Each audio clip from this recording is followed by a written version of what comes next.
I'm very glad to have here Frank Zimmerman. I've talked a little about SLAC's development of young people in theoretical and experimental physics. There's a third very important discipline here, which is accelerator physics. There aren't many places in the United States or even the world where accelerator physicists are trained, but SLAC is one, and we like to think that we're one of the best. There are many very impressive people who've been through here, and Frank is certainly in that category. He did his PhD at Daisy, working on the Hero ring. He came here in 1993. The 90s were a very interesting time here for accelerator physics. We'd made for ourselves the world's hardest beam dynamics problem, namely how you got luminosity out of the SLC, the SLAC linear collider. And there was a brilliant group of people here at that time who solved that problem. And Frank was a key element in that effort. In his spare time, he was working with Bob Seaman, our very much missed colleague, working on the future of colliders, and in particular on W-band acceleration and other very futuristic techniques. In the late 1990s, Frank wrote an interesting paper directed at the LHC. He talked about an effect called electron cloud, which was not much regarded at that time, and showed that due to this effect, the LHC would not work. The result of this was that he was appointed to a permanent position in the CERN Accelerator Physics Group. And he's still there now. He's one of the big beam dynamics experts for the LHC. He's also the editor of the leading journal in accelerator physics, the PhysRev Special Topics in Accelerators and Beams. That's another Bob Seaman legacy. And he's one of the leading visionaries for accelerators in Europe. And he's an excellent person to talk to us about the next 50 years of the development of the highest energy accelerators. So thank you very much. Thank you, Michael. So good afternoon, ladies and gentlemen. Many thanks to Michael Peskin and SLAC for inviting me and for the very, very warm welcome here at SLAC. It's a pleasure to be here. And also for giving me this very interesting title and topic to look at the next 50 or 100 years of highest energy accelerators. Okay. I got input and inspiration from a couple of people mentioned here. And in the background, you see a bird's eye view of the LHC. So our machines at the moment, they're relatively large. This is a picture of the standard model of particle physics shown earlier today. Just to mention that we have a quanta carrying the force, shown by Andreas actually this morning. And we have the matter constituents, and recently Higgs-like boson has been discovered as the LHC with the first particle with a spin equal to 0.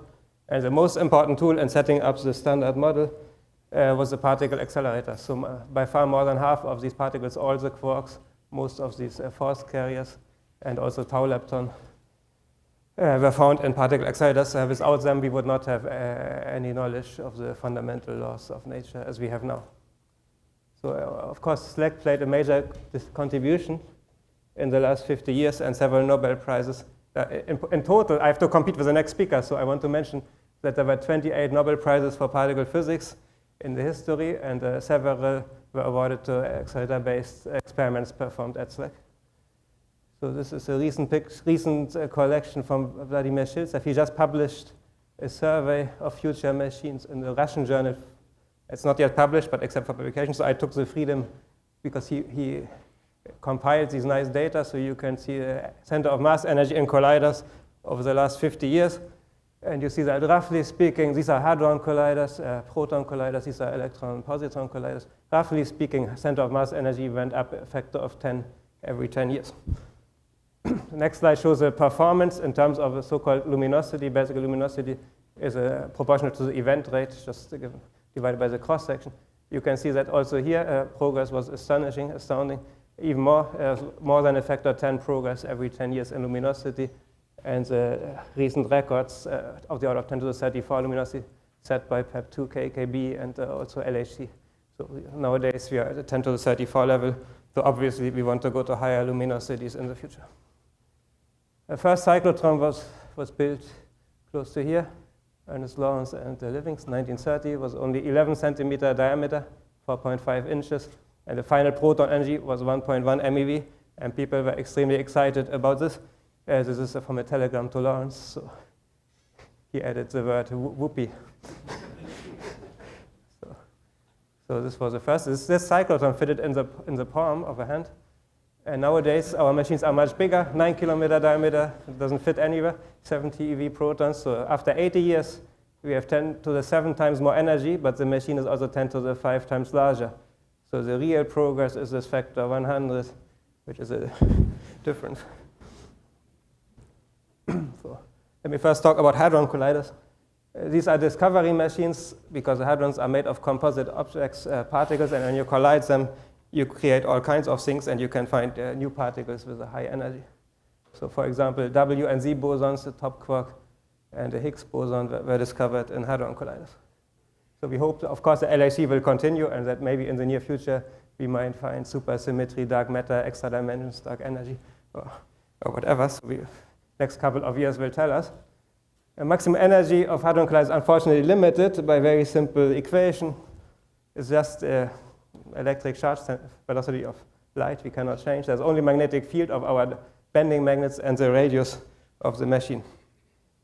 So in the case of the LHC, we use magnets made from the titanium superconductor. These are the strongest accelerator magnets, dipole magnets so far, with a field around 8.33 Tesla at 70 eV beam energy.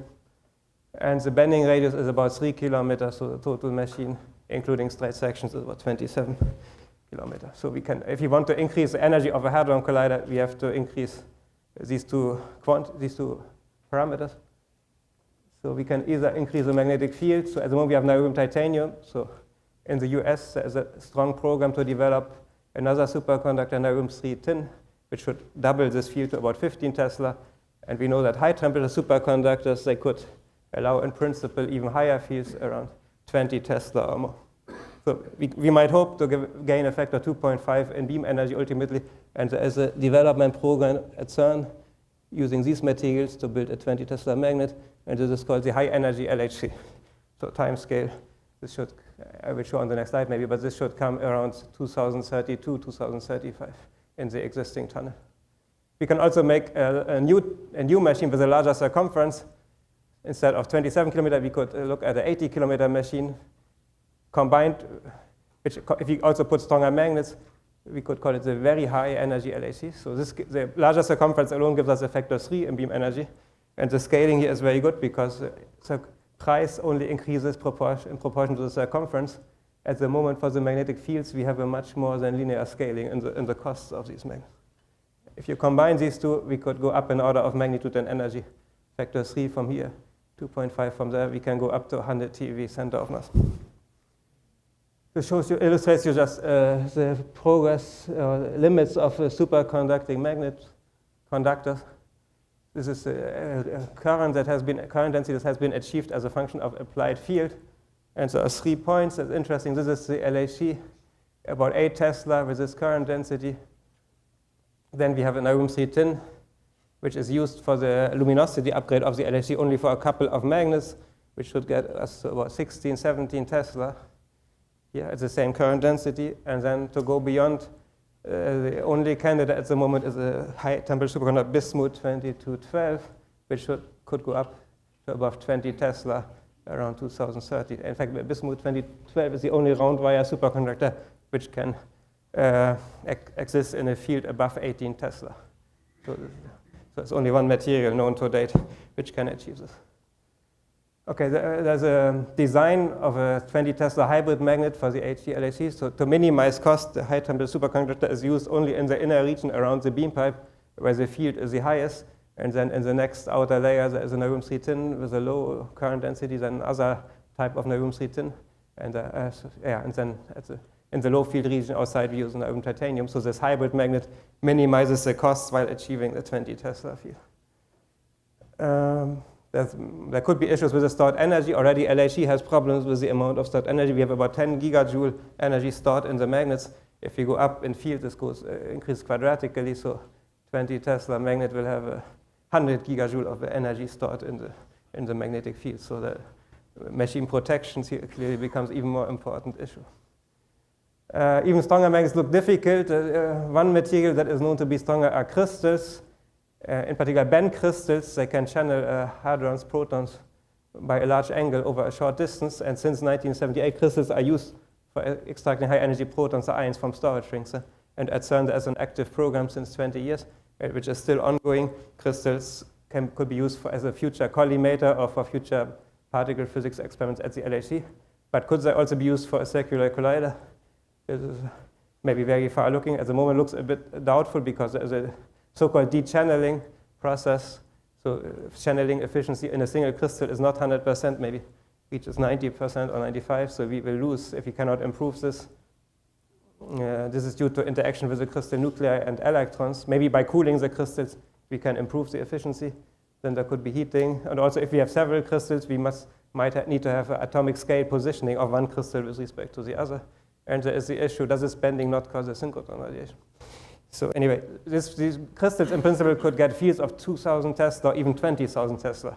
So if we could find a way to build a very compact collider using crystals, then we could go to very high energies if we can master all these other problems. So we know that now that protons are not fundamental but made of partons, this we know thanks to SLAC. There were the famous experiments of 1967 to 73 in the end station A. So these are scattering cross-sections as a function of q squared. So if there was a point-like object, which should have followed this line, but it didn't. So we know that the proton is not fundamental. So these EP experiments, they continued, in fact. So the next step here, after MIT SLAC, there was HERA for almost 20 years at DESY, and there's a proposal to use the to add to the LHC an EP collider experiment, which could come into operation in the mid-20s, which is called LHEC, Large Hadron Electron Collider. And at the moment, the design looks somewhat like this. We have two 10 GeV superconducting linacs, which are combined to give a recirculating linac. So we go 3 times through this linac to get energy of 60 GeV, collide with the protons, and then change the arrival time phase and go another 3 times decelerating through the linacs to recover the energy. So this energy recovery technique has first been shown at JLab. It's very efficient and allows us to increase the beam current without costing additional wall plug power. So this is a proposal, and there's R&D on the way. And this might be the next step. This can get decent luminosity above 10 to the 33. Okay, now I turn to lepton colliders. Lepton colliders are precision instruments because the leptons are believed to be fundamental particles. So we can either study them using circular colliders. So far, all circular colliders have been positron-electron colliders, but there are designs for a muon collider. Or we can have linear colliders, which can either be normal conducting or superconducting microwave linacs, or in the future, perhaps dielectric or plasma-based linacs or crystal accelerators. So let me go through all of these circular E plus E minus colliders. Here, the maximum beam energy is limited by synchrotron radiation. This maybe one of the first persons to point this out was a Bird who calculates maximum energy for a circular collider. So roughly by this formula, we have energy in units of 100 GeV, synchrotron radiation, power, which is equal to 1/2 the wall plug power, roughly in units of 70 megawatts. Then we have the bending radius, and we have the number of electrons, units of 10 to the 12. So basically, we cannot go much above 100 GeV with a 3-kilometer radius machine. The largest circular collider, as you may know, was LAP in the present LHC tunnel, 27-kilometer circumference, and the maximum energy reached was 104.5 GeV per beam.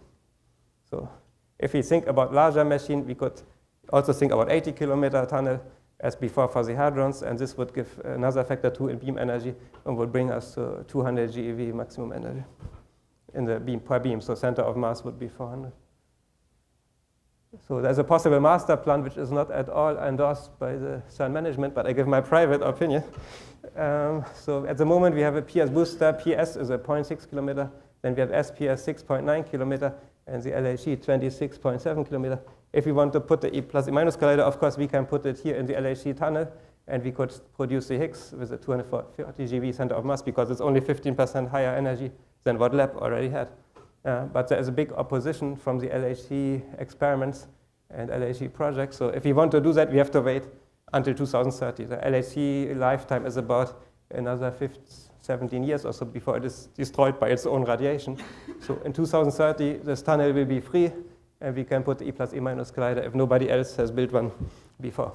So this is always an option. So we will study this. This is called the Lab 3 project.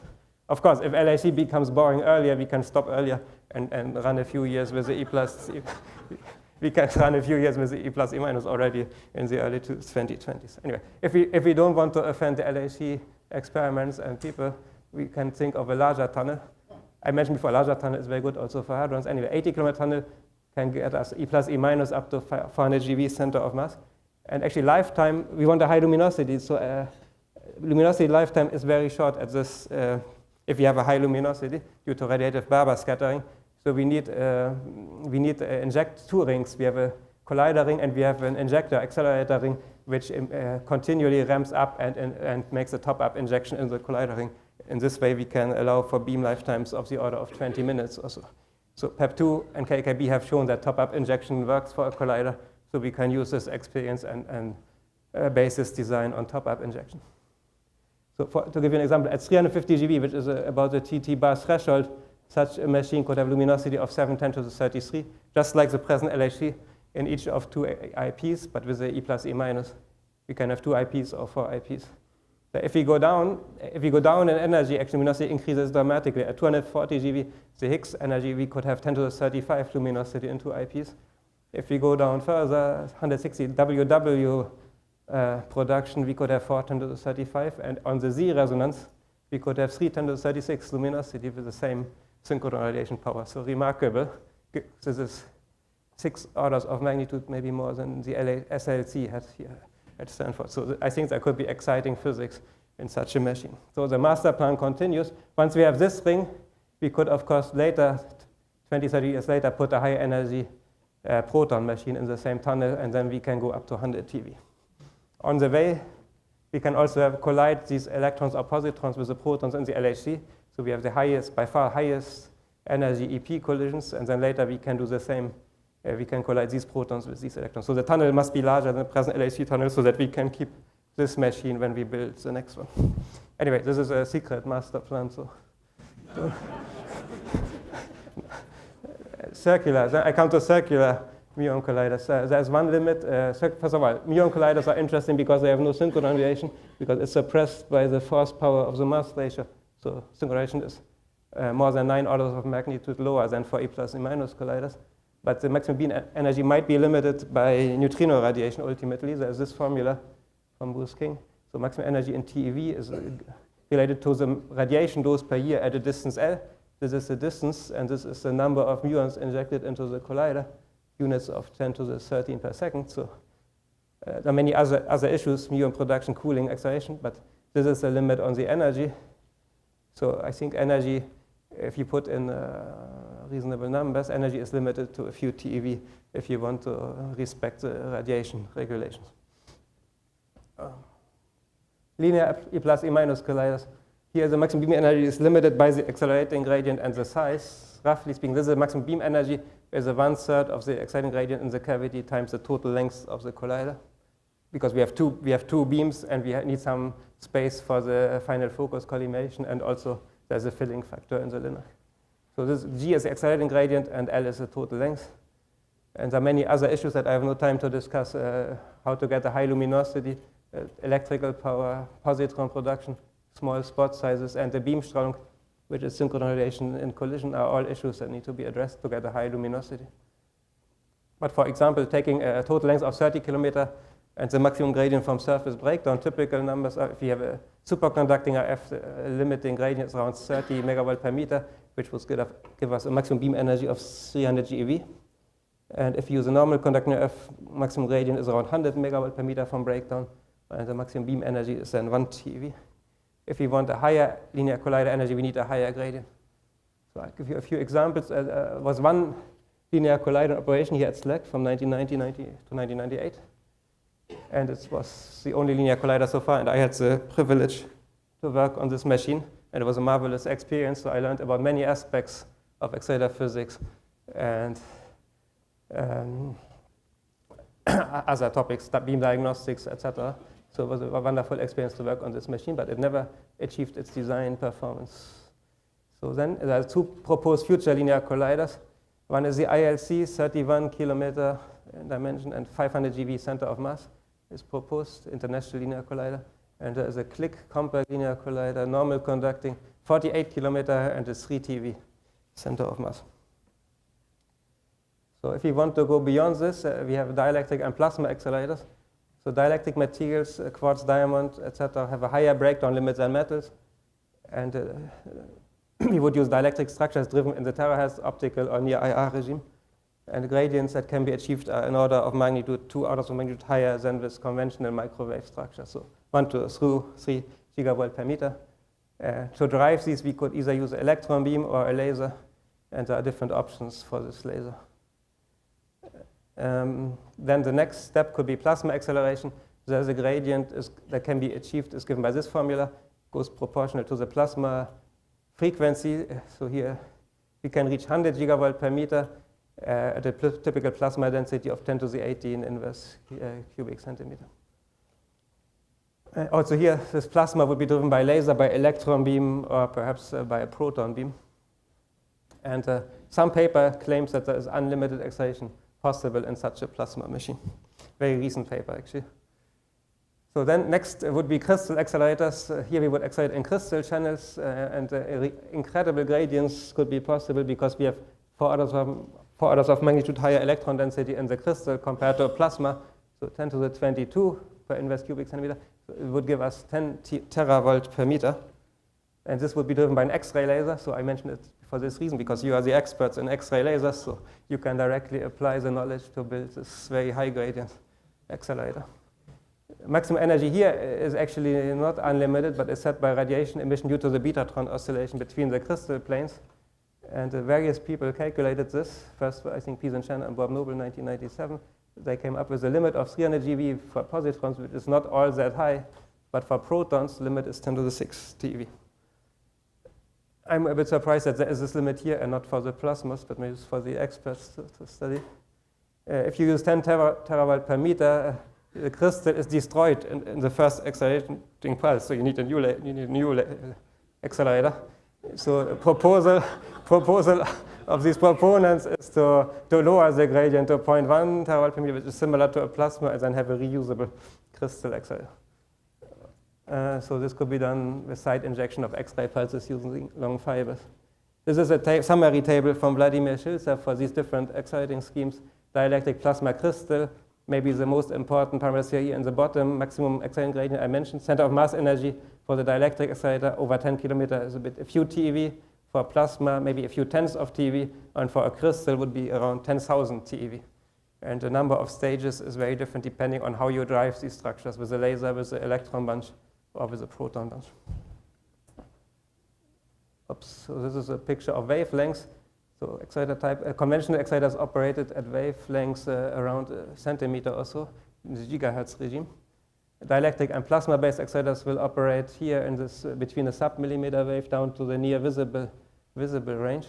And then the X-ray accelerators, crystal accelerators, would operate in the X-ray frequency range. So power sources are quite different. The conventional accelerators were driven by tetros, IoTs, klystrons, or solid-state amplifiers. As I mentioned, dielectric accelerators will need to be driven by electron or proton beam or a laser. And then the crystal accelerators will need to be driven by intense X-ray lasers. So now let's have a quick look at the highest energy particles. As you have heard probably, and also the previous speaker announced on the 4th of July 2012, there was an announcement of the Higgs boson. 125 GeV energy, neither matter nor force, and this is also, at least by the press, also called the God particle. But almost 20 years earlier, 15th October 1991, in Utah, USA, in the cosmic rays, they found the so-called oh my God particle, kinetic energy 3 times 10 to the 20 eV, which is 300 eEV. So this is quite a difference here in the energy.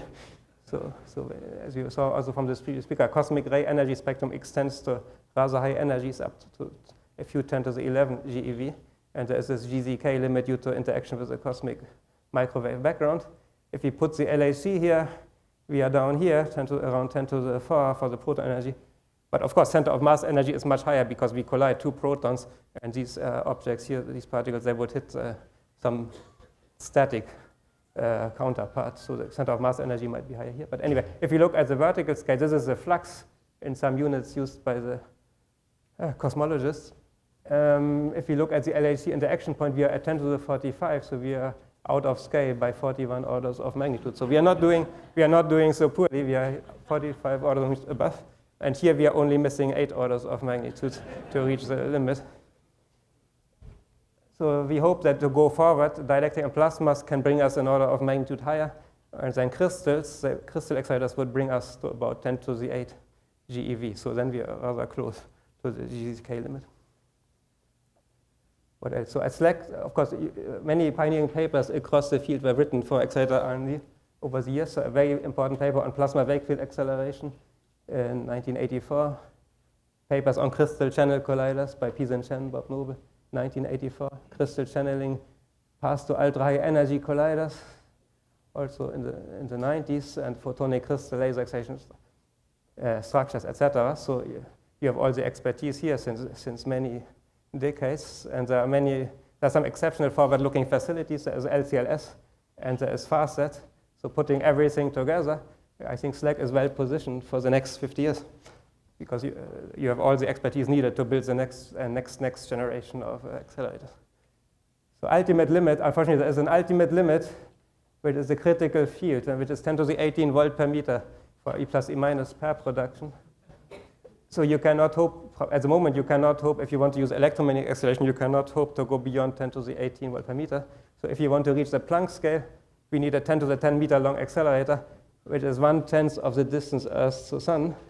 This has been studied already in the earlier 1984 SLAC paper by Pies and Chen, and they came to a positive conclusion that this is not an inconceivable task for an advanced technological society. Sorry, 1998. So I take one step back. My last topic here is a Higgs factory, a cheap Higgs factory. So as you know, LHC produces a Higgs using a gamma, mainly using a process interacting gluons through this top quark here. E plus E minus collider would produce a Higgs in the form of Higgs-Strahlung from a Z, a low energy E plus E minus collider. High energy E plus E minus collider would produce a Higgs due to W fusion using this Feynman diagram.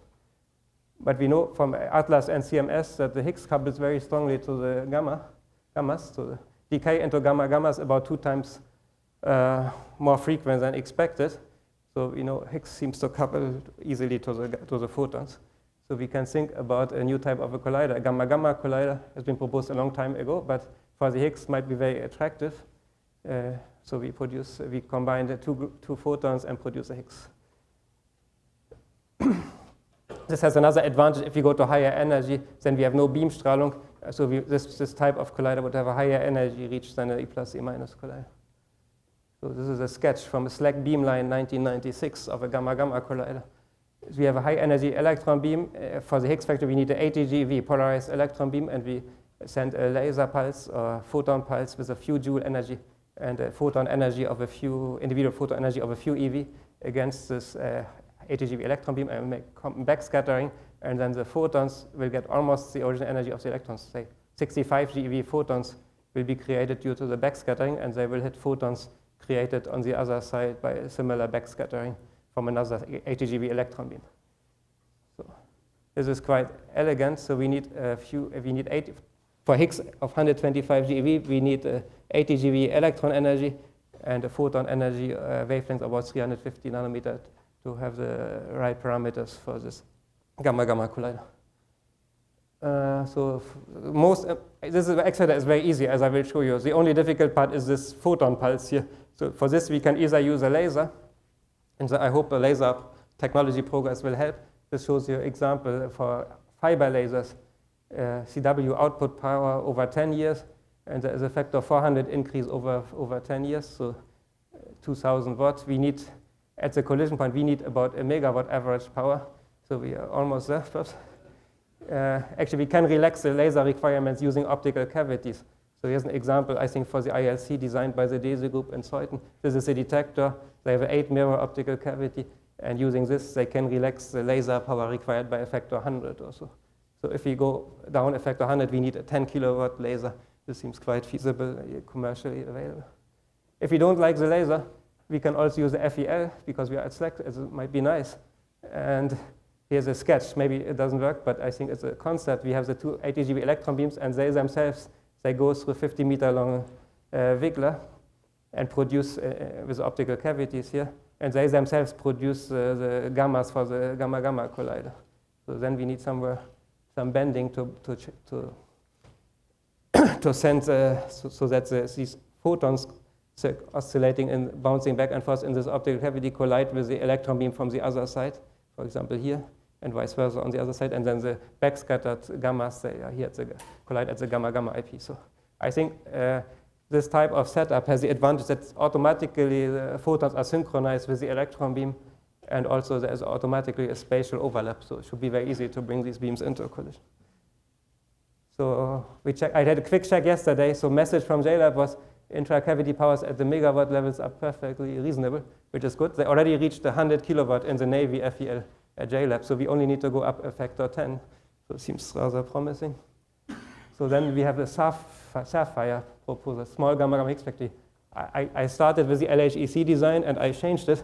So we have no longer EP collisions. We have the two LINACs, 10 GeV each or 11 GeV, and we send electron beams in both directions through these LINACs. So we need a lot of arcs, unfortunately 8 arcs on either side. Go 4 times around, get 80 GeV, and then the last arc, we go only half and make a gamma-gamma collision here. So using reasonable parameters, we can get a luminosity of a few 10 to the 33 E minus, no, sorry, I think 2 10 to the 34, E minus equivalent to a few 10 to the 33 gamma-gamma luminosity. Anyway, this machine has a scale of the European XFEL, a little bit larger, but we have about 20 GeV superconducting LINAC operated in CW and could produce about 10,000 Higgs per year. I made this acronym, by the way, small accelerator for photon-photon Higgs production using recirculating electrons, Sapphire. Original proposal from John Ellis was garlic, but I didn't like garlic. Anyway, would it fit on the SLAC side? Yeah, it would probably with some difficulty. So if this is Stanford land here, then it could fit. Otherwise, you can only put a LINAC, a single LINAC here. If you want something bigger, you need to expand in this section. I don't show it, but this machine, of course, would fit easily on the Fermilab side. It's much smaller than the Fermilab side. Okay, we have seen from Andreas. Andreas was much busier than I. He had many more newspapers, so I was lazy, put only 6. But anyway, it's a good time, I think, to think about the next machine with all the excitement about the Higgs discovery. So with this, I conclude with a birthday cake. So SLAC has been at the forefront of scientific discoveries for the last 50 years. And I think SLAC will be a strong player in the next accelerator revolution of the coming 50 years. And no other lab can better push dielectric, plasma, and X-ray crystal acceleration, putting all the expertise together that's available in this laboratory. So I think next SLAC machine could be a Higgs factory because it's rather compact, and the Higgs is in the middle of the excitement. So then I wish happy birthday to all of you, to SLAC.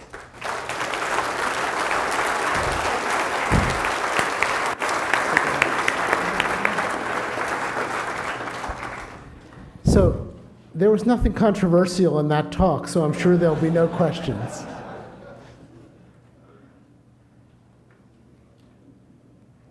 But please.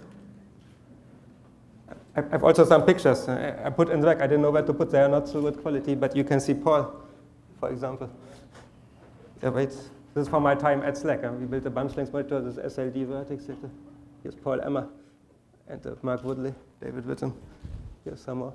Michiko Minty, Carl Bain, Alex. And we have reunions at the International Particle Accelerator conferences. So we had a reunion, IPAC 11, small table with former SLAC people doing accelerator research. Only Chris is still staying here at SLAC.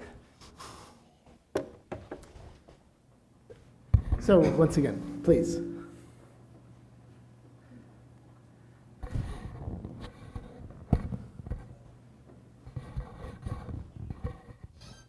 So Frank, when does the Frank Zimmerman plan become the CERN council management plan? I don't know. Maybe we have this European strategy discussion in Krakow in September, and then a few months of discussion, additional input, and then there should be some conclusion, I think, in January or February from this European strategy. And what's the outcome of the European strategy? Is this a book, or is this a plan, or what is it? Can you tell us a little bit about it? I think it's a book and a plan. it's a priorities. I think it's probably a list of priorities, but it's in a written form. Other questions, please? Could someone get me to hold the microphone?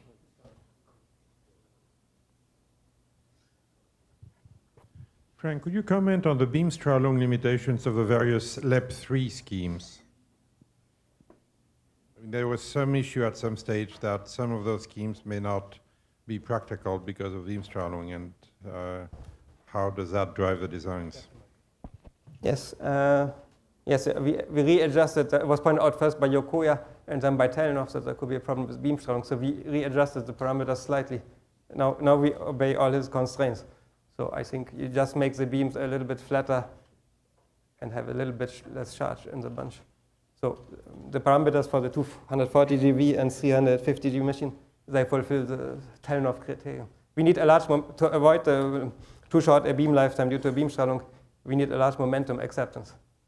So longitudinally, we can just get the momentum acceptance by increasing the RF voltage, which I did to 12 gigavolt.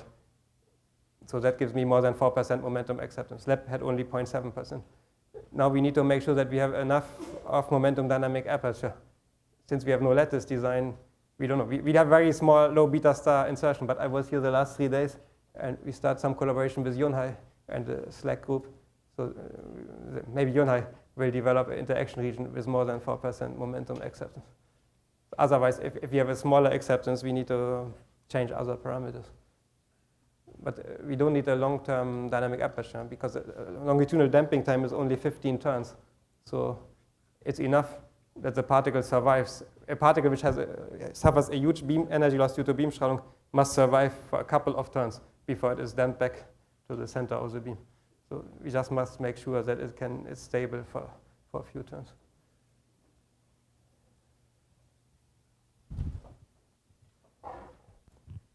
On the top-up injection into LEP3 or the big ring, don't you need 2 separate rings for the injection alone, or can you accommodate the injection process in 1 additional ring? You mean 2 separate before electrons and positrons? Yes. I think we can have 1 ring because we have only a few bunches. We have 4 bunches in this collider. We have only 4 bunches. So either we inject alternatingly positrons or electrons, or we have some electrostatic separators if needed to separate, to avoid parasitic collisions if they were an issue. Ideally, I see no reason why we cannot accelerate together the electrons and positrons. We have hardly any bunches in these rings.